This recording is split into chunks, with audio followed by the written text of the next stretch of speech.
నేను చెక్క మొబైల్ పట్టుకొని ఆడుకునేట్టున్నాగా ఈ పని పెట్టారు చూడు.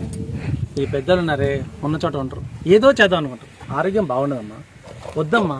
నువ్వు ఏమైనా కష్టపడితే హాస్పిటల్ పోతామా వినరు. ఏమైనా వాళ్ళు బతుకొద్దా? వాళ్ళు హాస్పిటల్ పెట్టుకుని ఎందుకు రా? వాళ్ళు బతకాలి నాన్న. ప్రస్తుతానికి ఇదే మా తోట. చెట్టు పెట్టింది కదా 3 జామకాయలని. ఒకటి మేము తిన్నాం, ఒకటి ఎవరు తీసుకుపోయిండు, ఒకటి ఉంది. సీతాఫల చెట్టు పెట్టినాం, దానికి కూడా 2 కాయలని. మా చెల్లెలకి చెట్లు పెంచే కొంచెం అన్నయ్య ఆ చెట్లు మనం హరితహారం లాగా చేద్దామనంటే నేను అనుకున్న ఏరియా మొత్తం వెంటనే పెంచారు కదా, ఇక్కడ అక్కడ చెట్లు పెట్టి నీళ్ళు పోసి పెంచుదాం అనుకున్నా. కానీ మా చెల్లెలు ఇంట్లోనే ఒక 300 చెట్లు పెట్టింది. దాన్ని పెంచలేక పిచ్చెక్కి తర్వాత మంది మొత్తం ఖాళీ చేసి బకెట్లు ఖాళీ బకెట్లు ఉన్నాయి. ఇంతవరకు సర్దుకుంటున్నాం మేము. చాలు. విషయం ఏంటంటే మీకు చెప్పడం అబద్ధం జరిగింది. ఎందుకంటే ఈ నెల ఈఎంఐ కట్టాలి. ఈ చెట్ల డబ్బాలన్నా ఒక వయసు ఈఎంఐ డబ్బులు వెళ్తాయని ఈ పని చేస్తున్నాం. చెట్లు పెంచడం కూడా మామూలు విషయం కాదు, దోలు తీరిపోద్ది. నిజంగా చెట్లను ప్రేమించాలి, ఖచ్చితంగా వాటిని అంత బాగా చూసుకుంటారు. 300 చెట్లు పెట్టింది మా చెల్లెలు. వాళ్ళ అత్తగారింటి అన్నయ్య డైలీ చెట్లకు నీళ్ళు పోయండి, అయ్యో సేంద్రియ పద్ధతిలో చేయండి అన్నయ్య అవి తీసుకుని. ఎందుకమ్మా మా మీద రుద్దుతావు, మాకు 4 చెట్లు చాలు తల్లి అని అన్నాం. అందుకే చెట్లు మనం తీసి వెయిట్ చేస్తున్నాం. విషయం ఏంటంటే మాది అందరూ పాసముల బిజినెస్ అనుకుంటారు. ఎందుకంటే మా షెడ్లో అవన్నీ ఉంటాయి. ఎవరో వచ్చినవి కాదు, మేమే వాడుకొని మేమే వేస్తాం, మళ్ళీ మేమే అమ్ముకుంటాం. మీకు ఒకసారి చూపిస్తారండి.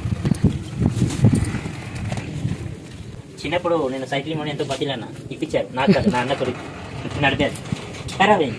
ఇక చూసండి ఇదంతా నేను జిమ్ చేద్దామని కొనుకొచ్చుకున్నాం. పేరుకి కొనుకొచ్చుకున్నాం, తర్వాత పక్కన పెట్టినాం. ఇంకా నెక్స్ట్ వచ్చేసి ఇక్కడ మిగిలిపోయిన చెట్లు ఇవి మంచుకున్నాయని వీడియో పెట్టాము అనమాట. ఇవి 4 రోజులు ఎండిపోతాయి, నీళ్ళు పోయాం కదా, మళ్ళీ ఇవి కూడా పడేసేవి. ఒక 4 రోజులు ఊరికి వెళ్ళినప్పుడు బండి నీళ్ళలో ఉంటుందని ఇక్కడ పెట్టాం అనమాట. అప్పటికే దాన్ని ఆక్రమించుకున్నారు వేరే వాళ్ళు పద్ధతి.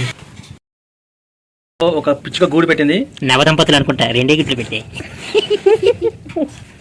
పిచ్చుక గూడు పెట్టడం వల్ల ఇప్పుడు దాన్ని పిల్లలు అయ్యి అది పోయిందాక ఇంకా బండి తీద్దని అంటే మాకు ఎక్స్ట్రా ఒక బండి ఉంది, ఇంకా దాన్నే వాడుకుంటున్నాం. చెట్టు పెట్టుకున్నా పెట్టుకోకపోయినా ఒక బకెట్ పెట్టి దాంట్లో దొండకాయ చెట్టు వేయండి. మీరు దానికి కొంచెం నీళ్లు పోసి పోయినట్టు ఉన్నా కానీ ఆ చెట్టు పెరిగిద్దండి. దొండకాయలు అయితేనే ఉంటాయి, మీకు టెన్షన్ లేదు.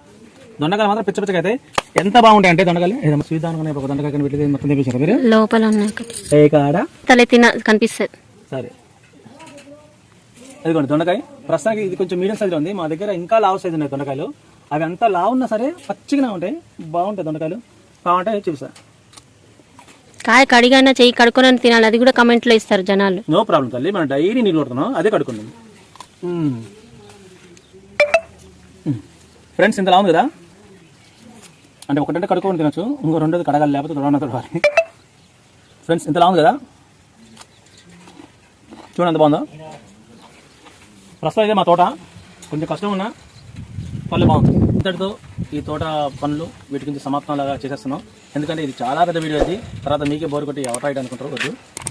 సో ఫ్రెండ్స్ వీడియో నచ్చితే లైక్ చేయండి, షేర్ చేయండి, సబ్స్క్రైబ్ చేసుకోవడం మాత్రం మర్చిపోకండి.